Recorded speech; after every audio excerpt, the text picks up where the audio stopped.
I say a little thank you every time I walk by it because it came from our first building and it was saved. Notice the anchor on it. There's an ad from 1947 just after it opens talking about the Minnetonka Room.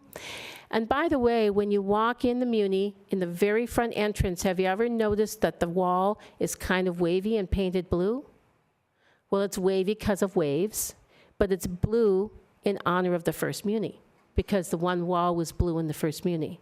So in case you didn't know that, kind of another little fun piece, right? I did find a couple ads that the Muni ran toward the end of the year of 1947. The one on the left is right around Thanksgiving, saying we'll be closed on Thanksgiving, but the liquor store is open until 10 o'clock. The one on the right is just talking about come and celebrate Christmas. And of course, big in the 40s and 50s around the holidays was Tom and Jerry's. So that's mentioned in both those ads. And I won't ask you, but maybe I'll ask you and you don't have to answer. How many of you still have a Tom and Jerry's set at home? How many of you have two? Yeah. I knew it. I knew I had friends. Okay, here's probably the most popular picture that we've ever used about the Muni. Gives you a great idea of where it was. The theater, Wayzata jewelry store, the municipal. The sign in the window actually says on sale, which you may or may not be able to read. And it stood in this location until 1967. And if you have seen the cans of beer that our current Muni had produced for their 75th, there's a custom label that they had made, and you'll recognize this picture incorporated as part of that label, because I gave that to Jeff down at the Muni to use to help create their label off of. So if you haven't seen those cans of beer, you better go down and buy some. Okay, a quick little trip, just a couple street scenes, just to kind of, again, thinking about Wayzata in 1947 and just how much the town has changed. So here we're looking west, and Lyman Lumber's the big building on the right side of the street. Look at how wide the street is, and the cars and the parking, and just on the other side of the railing, of course, would be the railroad and the lake. Still looking west to get a great sense of the style of cars of the day. And there's that Gibbs Hardware building that I pointed out in the previous photo. And then just beyond it is the Muni. And this is one of our favorite photos, those of us, especially Sue and myself, in the archives, because it's the west end of town and such a great picture of the buildings. And the building on the far left is Dr. Martinson's clinic, and the building next to it's the old drugstore, and they're the location of Wayzata Blue condos today. The building next to that is the bank with the 4 columns, and Pettit and Kaiser Grocery next to that. Those have recently been torn down, but the new one built has the facade of the bank has been recreated. The next building, you can kind of see the peaks of it, is the Rettinger Ford Motors. And then the building next to that is the Village Hall.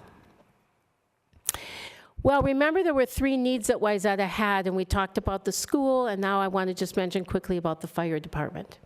So we wanted a new fire department facility, and so what they end up doing is building a new fire department in the off of Mill Street.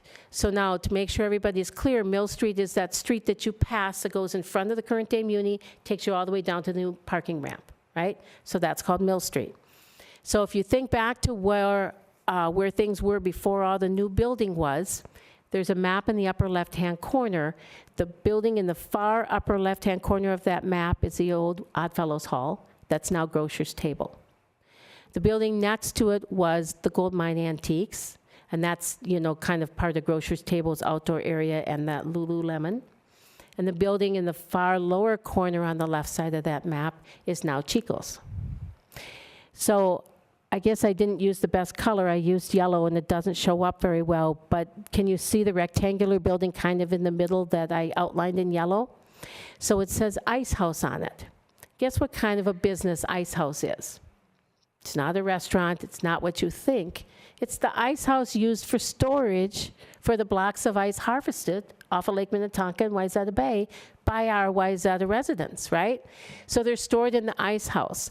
Now, a lot of this block was burned and severely damaged in 1926 in a fire, including the ice house. when I talked with Paul Klaprick about the evolution of the fire department with regard to this Muni program, what he said was that the new fire department was built in 1949. It was built on the foundation of the ice house. So that's why I pulled that map in and showed you where that location was. Picture in the lower right shows you the front of that fire department, and it's now kind of the square. It still looks like this. It's just that it's not a fire department, obviously, anymore. And it's kind of to the left or to the east on the alleyway side of Josephina's restaurant now, was Bellacore. Before that, it was Blue Point. Before that, it was La Chouette. So if you think about that outside eating area, it's just to the left of that. And if you look at it today, it still looks like this. You can tell it's still the same building. So that becomes the new home of the fire department. Well, now, Colonial Square has been built and opened by 1958. And Wayzata says, hey, we have a great idea. Let's open a second municipal liquor store and create one-stop shopping. Go to Colonial Square, get your groceries at Red Owl, go a couple doors down and get a bottle of wine for dinner. So they decide to open the second municipal store. They open it up in Colonial Square. And there's a picture of it in the upper left. The arrow is pointing, and guess what it says, just like down on Lake Street? Liquors. One word again, that's it. Anybody here actually remember when that was there? Because nobody does. It was there from 1960 to 1977. So, anyways, 3 weeks ago I took a picture, that's the lower right, standing in the parking lot of the bank Walgreens across the parking lot across the street, and I put an arrow in and the same location of where that location would have been. Today it's kind of by Sport Clips and Party Safari area. So that remained until 1977. Well, now it's time for the municipal, Muni as we love to call it, to get bigger and kind of expand.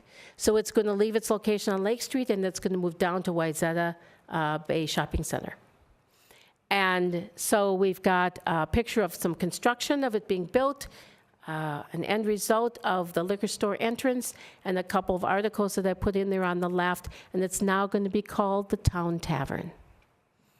And it's going to be there until 2006 or so. And it's going to include a liquor store that has a wine shop that's designed to look like the inside of a wine barrel. And it's going to have 2 bars, and it's going to have a combined seating of 160 people.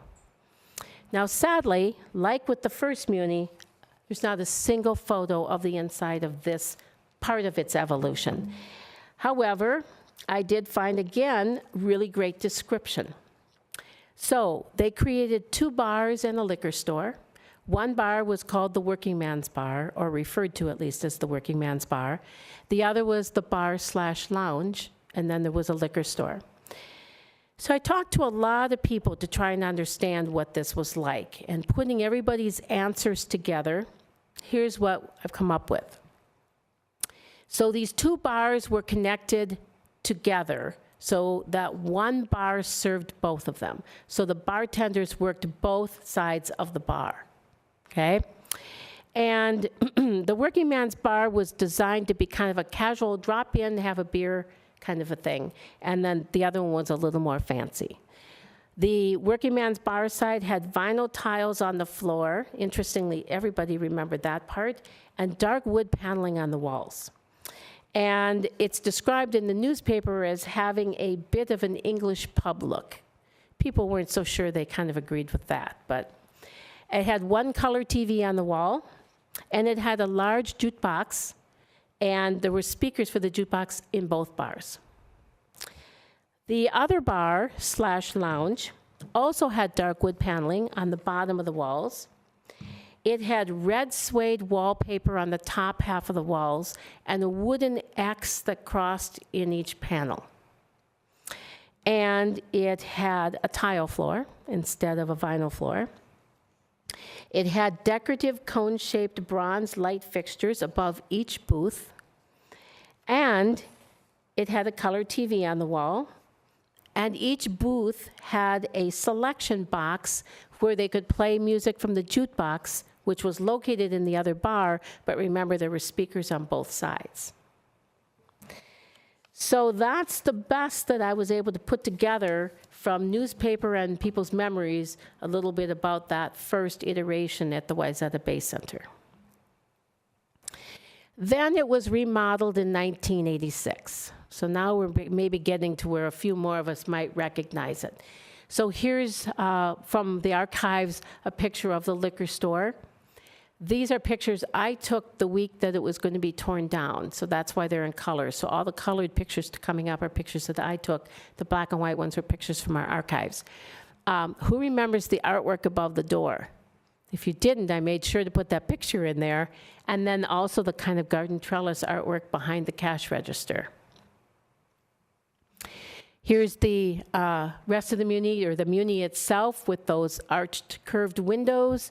And again, a picture that I took in the lower right, and then the Wayzata Bar and Grill. So it goes through some different names. It's Town Tavern, and then it's called Portical Bistro for a while. Remember that? I'm seeing some heads nod. And then, as we know it today, still at Wayzata Bar and Grill. So here's a lovely picture of the bar. And notice at the top of the bar, there's a kind of like a little porthole idea. Those were saved and are in the new Muni, if you've never noticed those. You're all going to need to be taking a tour of the new Muni, aren't you? And a picture I took again the week that it's going to be torn down, and the porthole. If you remember that, that's also in the new Muni. When you walk in, it's right in front of you on the wall, just above the blue wave. That porthole has been installed there. And there's the pull tab booth. And I took the other picture, you're kind of thinking, wow, your camera wasn't aimed very well. You really got mostly floor. I did that purposefully because when Gina and I talked about the new Muni, she said, I'm really hoping to duplicate the tile floor. So when I took my picture, I thought, ooh, I got to take a picture of that floor and see if that happens. And then this is that little raised kind of terrace area and kind of its colors. And then I thought, well, that's the only picture I have with Chad and Gina, but in case people remember them, they were the managers of the Muni when it first moved to the new location, as well as for a few years in the old location. So now it's going to be time for that Muni to think about moving. So it's 2006. There's an article in the Minneapolis Star that talks about that it's going to be moving out of Wayzata Bay Center. It's going to be moving across the street. I went down and took a couple pictures while it was being built. So there's the outside about to be. There's the inside with the bar and the I was very excited when I saw this because I knew that the ceiling above the bar was going to be kind of that, you know, old-fashioned tin ceiling look. And look, there's our floor. So the new floor and the old floor. And then you probably recognize this as we're looking through the big doorway under the exit side and going into the hallway and the liquor store across the way. And the second doorway on the right is the entrance to the restrooms. So we decided to do something when the Muni was about to move. Historically, when Five Swans moved, there was a gathering of Five Swans customers, and they said, we're going to help carry everything to the new place. So people gathered at Five Swans and carried things to the new place. So we said, well, that'd be kind of fun. Let's do that. We don't have anything to carry, but let's just gather everybody in the old Muni location and walk across the street together and celebrate with open doors and arms the new location. So this is all of us gathering in the parking lot of the old Muni. And Gina, if you remember, Gina Holman, she's getting ready with her little megaphone to direct us all across the street. And another picture of the crowd gathering. We had quite a few people that gathered. And we walked across the street and greeted our new Muni. So here's a couple pictures that I took of the outside of the new Muni. Should be something very familiar to you at this point. So Wayzata Bar and Grill, Wayzata Wine and Spirits is, of course, the name of the liquor store portion. There's that blue wavy wall that I mentioned. There's the porthole and walking inside the front entrance. Here's in the liquor store, I took a picture of the craft beer section.